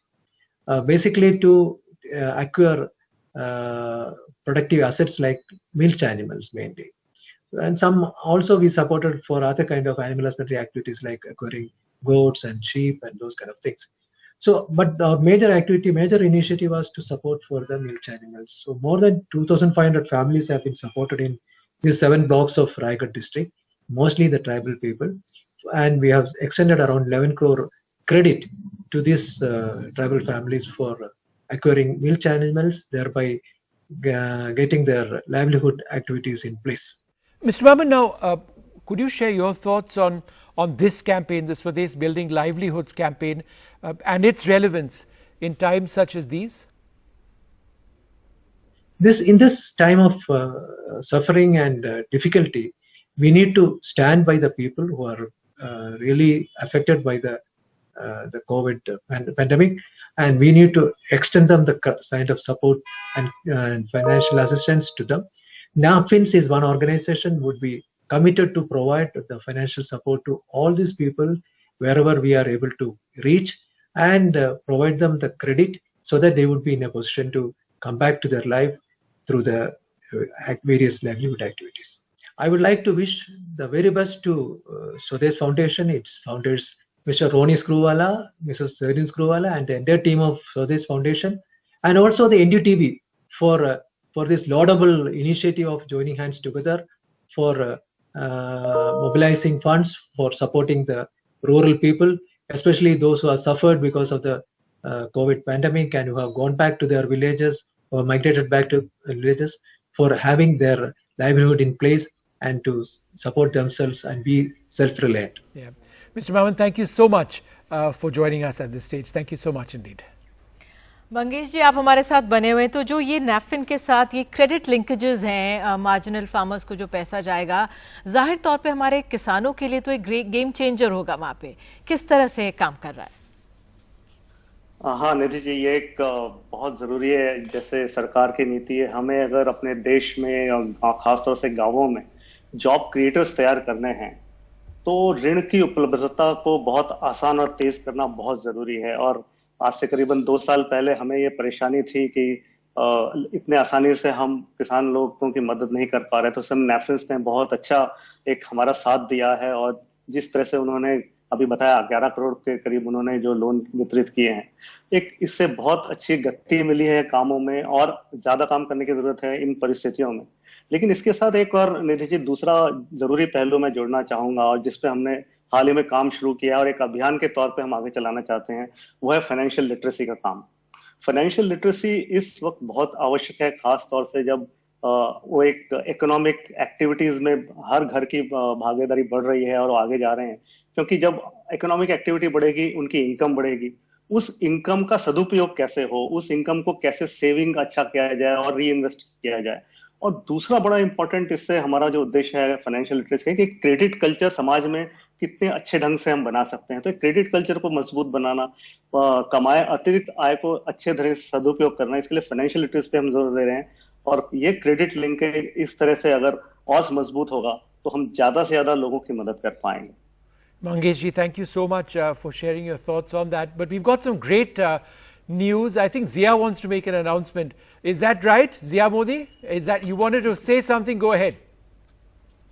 So I wanted to end by saying that, you know, these telethons are so inspiring and so many of us participate because we believe in Swades, right? But it just doesn't go on running without the donations that we need to give for the foundation to do better and better. And if we are inspired by what Swades is doing, then we really should be offering to donate something. For my part, I would be very happy to donate 10 lakhs to Swades today. And I really hope that everybody who is participating and listening can also find it in their hearts today to be a little generous and to help Ronnie, Zarina and Swades carry on their really fantastic work. Congratulations. That's absolutely. Thank you, Zia. Thank yeah, you. Ronnie, and Zarina, you want to react to that? Anything you want to tell Zia? Zarina will, but thank you. Oh, just to thank her, and really it's so generous. And to the viewers, I mean, to give is really a joy, as I think Manika said, giving is a joy. So please take part in this joy of giving, because it does help people. And I think right now, if we don't help people, then when will we help them? Now is when the help is really needed. Arun Nanda, the founder and chairman of... Yeah, go ahead, Pranoy. Yeah. I just say, we just wanted to remind viewers that 10 lakhs could, when it gets to farmers, it becomes 30 lakhs. Because it's going to be multiplied 3 times because of donors and corporate donors and Swades. So it's fantastic. Thank you, Zia Modi. Thank you, Zia. Just coming back to something which we discussed earlier, the concept of women being key to the process of transformation. Now, it's so true, isn't it? You empower the women, who are involved in the process, and it's not just her. You're empowering her entire household as well. Zarina, you want to come in on that? When we speak about empowerment of a woman, we are in a sense, in so many cases, empowering the entire family. No, there's no doubt about that. I mean, as I said before, women use their wealth differently from men, and whether they use it more carefully or I think we've left women out of the development process for many, many years, for decades, maybe for centuries. I think the time has come to change that, because we have seen when women take charge of the wealth of the family, they nurture the children in a different way, they give opportunities in a different way, and it is a critical part of the development process not to leave women out, to make them equal partners. And it's a difficult thing to do, because we are a patriarchal society. And but it is essential, it is needed, and it should be something that we all focus on. Amitabh Kant, the CEO of the Niti Aayog, it's great to have you, Dr. Kant, on this program. Now, the Niti Aayog has a huge job, catalyzing economic development, coming up with ideas, programs. Building livelihoods is very much at the core of what you do. You've spoken about it ad nauseum. But in the situation that we are in now, how urgent is it to speak about livelihoods and to try and do something to generate jobs? What the world is facing today is an unprecedented scenario. COVID-19 has taken the world by surprise. Many people have lost their lives and many people have lost their livelihoods. The global economy has been hit extremely badly. As the Apex policy think tank and the nodal development coordination agency of Government of India, one of our aims is to champion cooperative federalism. We work with state governments, NGOs and the private sector with the aim of catalyzing the economic development of India and ensuring that no Indian is left behind from India's development story. Recently, the Prime Minister entrusted us with the responsibility of working with the private sector to develop technology products which will enable India to leapfrog in the post-COVID era. We are going full steam ahead to develop projects and products which will cover a wide range of issues, including financial inclusion, education for all, skill matching, in order to provide livelihoods. Ultimately, it is the people of India who will drive our growth stories. People are the building blocks of economic development of India. We provide them economic opportunities, and we must skill them in a manner that we do not just make them employable, but we make them capable. We make them capable of defining the future of our nation. Thanks, Amitabh Kant, thanks for joining us. You're really involved in a lot of macro projects and you also have on-ground experience. Can development models at the micro level, multiple Swadeses around the country, can that really be a model for building livelihoods and creating self-sustaining communities? That would drive the economy. At the outset, let me congratulate Swadesh Foundation for this noble initiative. More than ever, we need to work towards building self-sustained livelihoods and driving the rural economy. The rural economy has already emerged as a powerful driver which is leading our economic recovery. I would also like to believe that the development model of Swadesh is in line with the aspirational district program, the largest experiment on outcome-focused governance in the world. And therefore, in the aspirational district program, we focus closely on improving people's ability to participate fully in the growing economy, health and nutrition, education, agriculture and water resources, financial inclusion and skill development, and basic infrastructure are the core areas of focus, much like Swadesh Foundation's 360-degree development model. I also believe in the power of collaborative governance. We must recognize that we have our own competitive advantage. The government may be good in one thing and the private sector and NGO in another. How do we establish a synergy between these two with the ultimate aim of maximizing development impact and the delivery of public goods? Your goal to create permanent change in the lives of 1 million people in the next 5 years is truly praiseworthy and ambitious. I'm very confident that a development model like Swadesh has tremendous potential to be scaled up and implemented across the country very, very successfully. Today, development models like Swadesh are critical and crucial. What you have achieved in Raigad is truly commendable. I wish you all the very best going forward. And we in Niti Aayog will be happy to provide all necessary support to Swadesh. That's very, very kind words, and I'm sure Zarina and Ronnie would be listening to that very, very carefully. But it's wonderful that he believes that the idea of Swades can be replicated elsewhere as well. Yeah. We lost Arunanda a while back. We've got him back on the line. You know, we were discussing women's empowerment, and I just wanted to get your views on that, specific to the work that Swades is doing. And you know, it's something that Zarina has spoken about on this program, but I think it's something that we really want to hear about, because the role of women in rural empowerment is so very critical. You know, one of the things which really impressed me about the Swades Foundation was when we first went to the Raigad district to see their thing. I mean, they are totally connected to the ground, and what really touched my heart was women empowerment.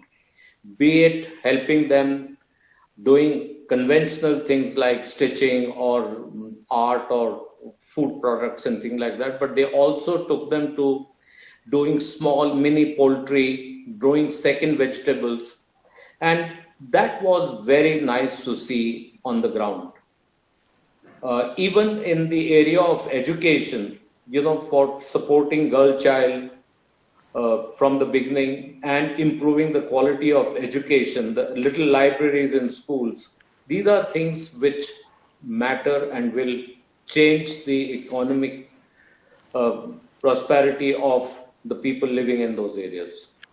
You know, you're speaking about specific areas where they've done a lot of work, but if you look at the overall model of Swades, would you like to share your views with us on that? What exactly has worked in terms of the model that Swades has actually focused on? I think the first thing they did right was that they focused on a particular area rather than taking a subject all over. The second thing was that they looked at it in totality, whether it is arranging drinking water, whether it is toilets, whether it is livelihood, whether it is education, whether it is health. They took specific one district and focused on everything in that area. And I think that is what really made a difference in this situation. But the most important thing is involvement of local people. They've understood the problem. It is not something which is decided in their office in Bombay and implemented. It is something that the people, they have a very strong committed team. The team goes to the ground, they interact with people, they understand the problem, and the solution is specific to the problem, particularly in the area of women empowerment. It is not something which is decided in the office and implemented. Yeah. They talk to the girls, find out the ladies, what are their skills and what is it they can do, and then devise something around it. Yeah. But the biggest thing is of the success, besides the focus in a particular area and understanding, is the commitment of Ronnie and Zarina and the team that they have got. They're totally committed to the subject. Zarina, you want to say something about your team? Just very briefly, we've got Kaushik Shaparia with us. I mean, the team must mean the world to you. Absolutely. We were telling them that it may be our dream, but they make the dream come true. The team makes the dream come true. And not only that, now it's also their dream. And it is really that. And now it is also the community's dream. So we have 1,300 people working with us because 1,000 of them are community volunteers and 300 amazing human beings working literally day in and day out on the field during COVID, during Nisarg, and led by the amazing Mangesh, who I am really indebted to, and he's a fantastic CEO. So we're very, very lucky. Yeah, and a fantastic human being. Kaushik Shaparia, the CEO of Deutsche Bank, with us. Now, Deutsche Bank has an In the Community program, as it were. Tell us a little bit about this program. Well, Go ahead, sir. Yeah, well, we do cover a fair bit of activities, and we have various streams. And In the Community is the one where we try to make some change into lives of the community where we work with. And with Deutsche Bank having 5 branches in Maharashtra, for us, this is a very important location for us to get right. And really, Swadesh has been godsend for us to work with in Raigad district, where I've seen firsthand as to what reverse migration is all about.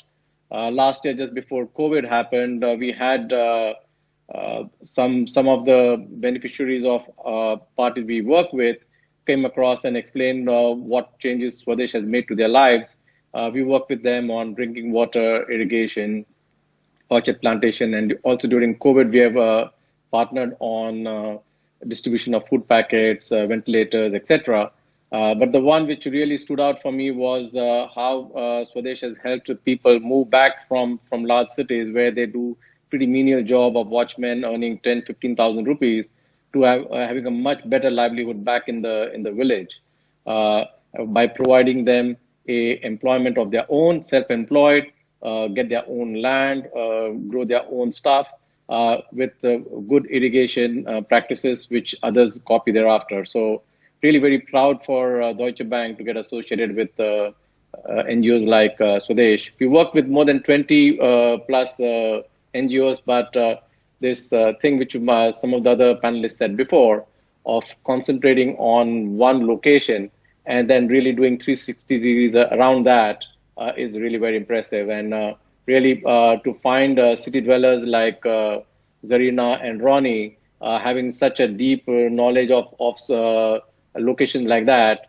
was eye-opener for people like me. And I need to put something in now, and well, let COVID get out, and I'll work on that. That's a promise. And Kaushik, I just want to sort of... Actually, Kaushik Shaparia, one of the things that inspired us and impressed us a lot about Deutsche Bank's involvement is not with Swadesh, not just about partnership and CSR. Many of your staff have actually been doing volunteer work themselves, right? That's true. For us, we actually like to make a competition within the bank for which NGOs we will support more, depending on how much participation we get.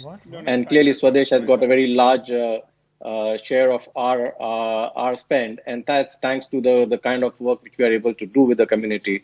So it's very important that we should just not be writing checks and assuage our guilt, but really work along with the people who we partner with towards the beneficiaries which get benefit out of that. And again, thank you very much, Swadesh, for that. Thank you.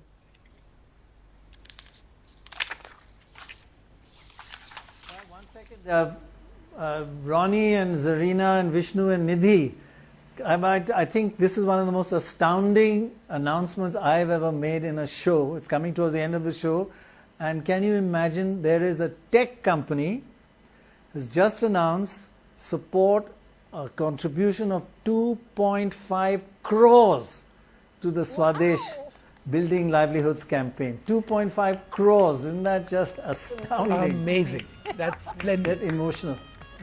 That's really Wow. amazing. That's fabulous. That's incredible. No, thank you I was so really much. not expecting that. Wow. That's. I wish we could name the company, but I don't know. But perhaps we'll figure out a way of figuring that out. But thank you so much. Thank you so much indeed. We're joined now by Harsh Mariwala, the founder. Permission. Yeah, that's right. They want to remain anonymous for now, but we'll try and get their permission because We it's will. really wonderful. It is astounding. Wonderful. It is astounding. It's a tech company. It'll always come out. So, Harsh Mariwala, the founder and chairman of Marico and a member of the advisory board of Swades with us.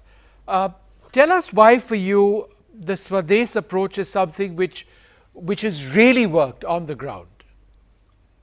I have been on, can I go ahead? Yeah, please do. Yeah.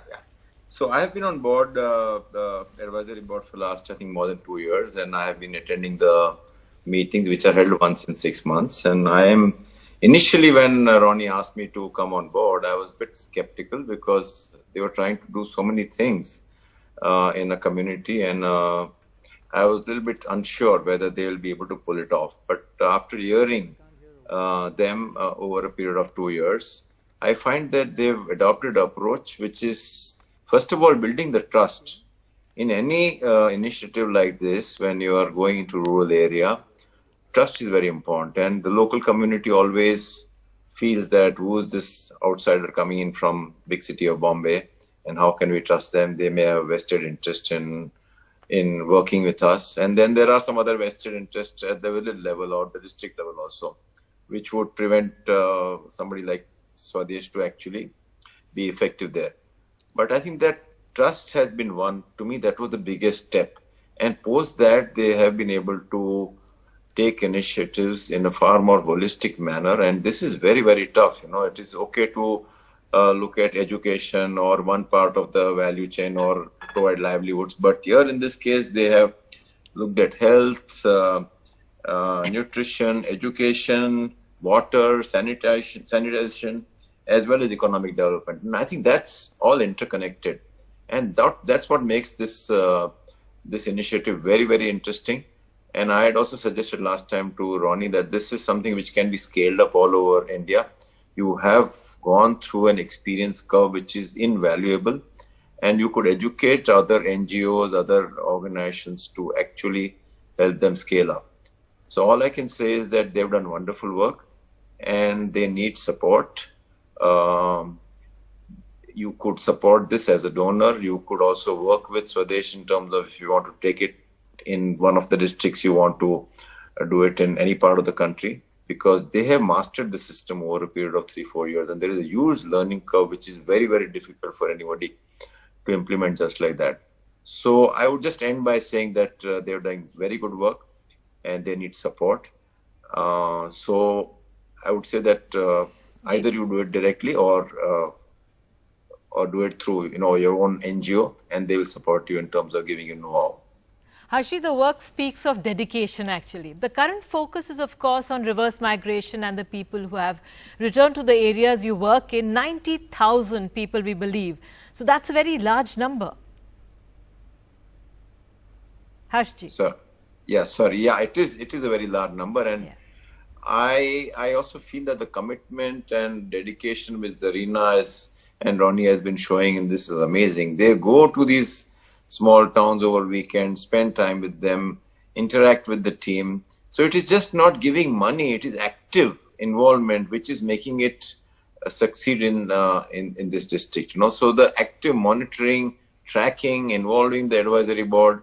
I think these are all very, very important initiatives, important elements in the success of this model. Thank you. Thank you so much. Thank you very much. Thank you. Mr. Mariwala, thank you very much indeed. Can I just sort of wrap up with the two questions, one to Zarina and one to Ronnie. Just very quick questions. Zarina, taking the Swades model across the country now, is that your next big goal? I mean, we all hope so, but is that really your goal? So, Pranoy, really, the idea is to create a model. And then once you, I mean, I would love to have a Swades app where you download it and we give you a step-by-step as to how to go about it yourself. If you're a young boy in a village and you want to lift your village out of poverty, what are the steps? Of course, I mean, this is a dream. I don't want it to just stay in India. I want it to go everywhere. And I think now, and as Harsh was saying, and he's been really telling us this, that their learning curve that we have had over the last 6 years, we have made so many mistakes, Prannoy, and those mistakes, we've converted them into learning, and we've changed and we've tweaked, and now I think we have something that works. It really works. So I would love to see it all over the world. And the other thing I would love to see is these dream villages really blossoming all over the place. And I want, one last thought that I want to say, two things, is I want to make rural cool. I want that urban-rural divide to dissolve, okay? And I really believe in this promo that we've been playing also in Swa Se Bane Desh. I want our rural communities to believe that they're in charge of their own destiny. I want them to be happy, and I want them to celebrate, and I want them to help each other. So that's what I really want. Wonderful, wonderful. And I think, like Zia Modi says, when we hear both of you, we know it's going to be a success. So Ronnie, I'm going to ask you a question which you've been asking me repeatedly for the last maybe 25 years. Where do you hope to see yourself and the foundation 5 years from now? Well, firstly, to better anything with the passion with which Zarina speaks is always tough. So maybe you should have asked her the last word on it rather than me, but I'm going to try my best. I think we will go back to Zarina and let her have the last word after you. Please, that'll be absolutely great. We're talking about women empowerment in any case, so I think that's going to be important. But, I think what we've done in the first 5 years is laid a lot of foundations. To me, actually taking Swades digital is something that is a really big vision for us. And I know COVID has sort of triggered that, but it is a big vision for us. Because I think everyone thinks, oh, digital, and you relate it to urban India, and you always look at that divide again, as Zarina spoke about. So that's one element that I want to see change. I think, yes, we want to take this model nationally. Part of our entrepreneurial zeal was to create an execution foundation on a holistic basis that can actually be shared with a lot of people. Unlike in the corporate world, it is a collaborative effort in the social world. It is not a competitive effort in the social world. So to that extent, for us to change that is important. I think the reverse migration, we've realized it a long time back, but today we realized it where everyone's seen that at railway stations and everywhere else. So there's almost 80, 90 million people that are neither rural nor urban. And I think now over the next 2 to 3 years, what do we need to do to give these people who otherwise feel orphaned in both sides? That's one of the most important things that I think is a mission for us. End of the day, we want to change people's destinies. And the only way you can impact people's destinies is if you put money in their pocket, they understand financial inclusion, and they feel you don't need them anymore. And that's really pretty much what we want to achieve. It'd be fantastic to see that's the key. Yeah. Not just give away money, but money that creates a sustainable living. And Zarina, last word with you. Thank you. Big thank you to all of you, really, for all this effort, and big thank you for all the donors and all the donors that are to come. Really, there are a lot of people that need help, and I'm thanking you in advance for all the donations you're about to give us. In fact, so thank you, Prannoy, thank you, Vishnu, thank you, Nidhi. In fact, Zarina, the donations are still coming in. Remember, this is an ongoing campaign, and we just want to keep highlighting that. It goes on well beyond tonight.